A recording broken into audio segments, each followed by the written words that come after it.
il y a toutes ces opportunités. Pourquoi peut-être le marché en tout cas, ne s'y accroche pas suffisamment, et surtout, quels sont les atouts et les grands challenges de la publicité dans le monde du jeu vidéo, de ton point de vue, Yana? Alors, en ce qui concerne les atouts, c'est exactement ce que tu dis, c'est la proximité avec le gamer, peu importe le support. Quand on regarde spécifiquement pour Xbox, il n'y a pas d'adblocker, donc déjà c'est un environnement fermé, propre à Microsoft. Et aussi, c'est le temps d'engagement avec la publicité. Donc on voit sur Xbox, par exemple, 2 à 3 minutes d'engagement sur un format publicitaire. Pour les challenges, je pense qu'il y a 2 types de challenges. Challenge du côté de l'annonceur, donc proposer du contenu pertinent. Le gamer a déjà payé 500 € pour une console, potentiellement 50 € pour un jeu. Donc voir de la publicité n'est peut-être pas la première chose qu'il ou elle veut sur la console. Donc voilà, prendre juste un spot publicitaire télé de 30 secondes et le mettre sur la console n'est pas quelque chose qui marche. Il faut vraiment adapter et proposer quelque chose d'immersif pour le gamer. Deuxième challenge, je dirais que c'est plus par rapport au travail à faire avec l'annonceur. Nous avons l'impression que les annonceurs pensent que la console, c'est que pour un certain type de marque, comme toutes les marques du entertainment ou snack, boissons, Red Bull, McDo, alors que c'est On un pourrait format vendre des assurances aussi, quoi. voilà, alors que c'est un format qui se prête un peu à toutes les marques. Il faut juste l'adapter au format. Et deuxième challenge, je pense que les marques pensent que c'est cher de s'associer au gaming, de faire de la publicité dans le gaming, et qu'il faut forcément faire un grand partenariat avec une ligue de e-sport, par exemple, pour être pertinent. Merci Yana. Alors Adrien, on vient de voir effectivement qu'il y a pas mal d'atouts, et puis j'allais dire des atouts qui feraient rêver tout annonceur dans le monde du digital. Pas d'adblock. Et notamment en ce qui concerne les adblocks, on sait que c'est quand même une très grande frange de la population entre 15 et 35, allez je vais être large sur les jeunes, 15-34 qui justement utilisent ce type de format, et souvent ils l'ont utilisé parce qu'ils n'accédaient pas à des divertissements, bon, pas forcément avouables. Quand je parle de divertissements avouables, c'est des vidéos piratées un peu, hein, on va dire ça comme ça, et qui ont incité ce segment de population à avoir un adblock. Donc ça veut dire que dans la publicité classique, on se coupe de cette partie de la population et que le jeu vidéo donc devient une vraie alternative. Et puis il y a également, comme tu l'as dit Yana, le temps passé. Sur les challenges, je reprends également, c'est la réflexion sur les contenus pertinents. Tu as évoqué le fait, Vincent, que en coulisses, tu l'as pas encore dit à l'antenne, mais je répète ce que tu as dit en coulisses, parfois il fallait 2 ans, peut-être que tu l'as dit d'ailleurs, qu'il fallait 2 ans pour avoir un projet d'intégration vidéo dans le jeu vidéo. L'expérience client, j'entends joueur, qui doit être respectée. Au regard de ce que nous a évoqué justement à l'instant Yana, est-ce que tu vois d'autres atouts et d'autres challenges pour le jeu, pour la publicité dans le jeu vidéo? J'en vois plusieurs. Ouais. Ce qui est super important dans ce qu'a dit Yana, c'est le rapport et quel est le contrat qu'il y a entre quelqu'un qui va jouer et le jeu qu'il va obtenir. Et en l'occurrence, dans la console, le contrat, il est quand même clair. C'est qu'on a payé pour avoir un objet, on paye après pour avoir un jeu. Donc être exposé à des publicités en permanence, ça peut pas être dans le contrat, quoi. En revanche, on doit trouver une manière de faire de la promotion, d'autres choses, mais ça peut être d'autres niveaux de jeu, c'est-à-dire qu'en termes de publicité, et d'ailleurs les annonceurs qui investissent massivement sur ces écrans-là, il y a beaucoup de choses autour du cinéma pour annoncer des bandes annonces, ça va être énormément en affinité avec le profil de joueur de la Xbox, parce on a parlé un peu audience, mais pas profil, mais on peut connaître beaucoup de choses sur un profil de joueur, qui il est, le temps passé, le niveau de sa connexion, la géolocalisation, enfin on a pas mal de choses qui sont des données très très intéressantes évidemment en publicité, et l'idée c'est de pas aller du coup lui proposer de la publicité qui est pas du tout intéressante pour lui, mais au contraire d'en profiter pour faire quelque chose qui est un peu affine. Donc dans le contrat, il faut respecter ça et pas matraquer avec énormément de publicité. Mais on a le même contrat de lecture quand on est sur de l'information ou du divertissement sur les sites web standards.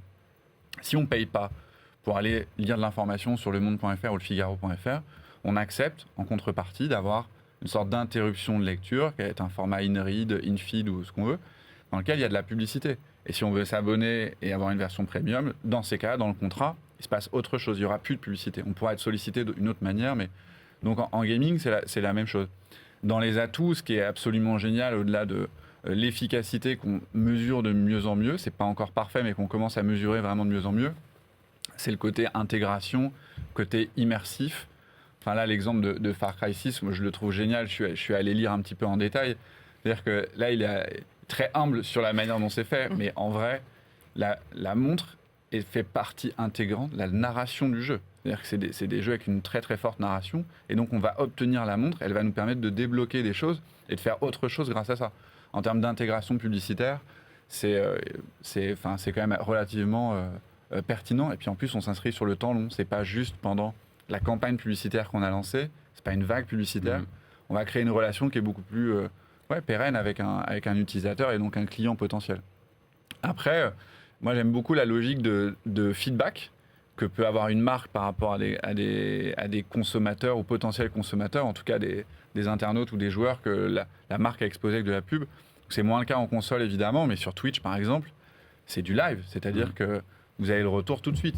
Quand vous suivez un gamer qui est en train de jouer sur Twitch et vous avez quand même une grande partie de votre écran qui est dédiée aux commentaires et à la communauté Twitch, et c'est très très vivant, c'est quelque chose qui est absolument dynamique, c'est chaque seconde il y a des interactions.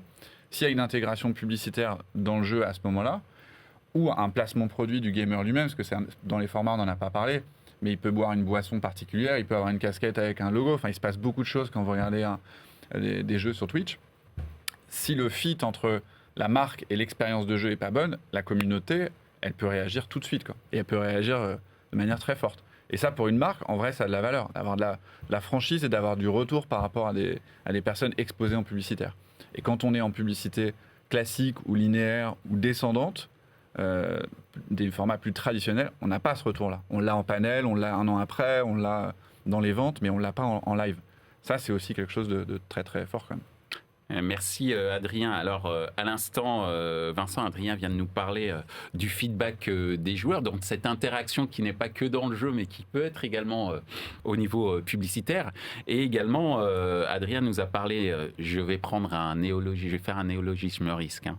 Non, on ne va pas parler de contrat de lecture, mais plutôt de contrat de gaming, d'une certaine manière, entre les marques et les joueurs.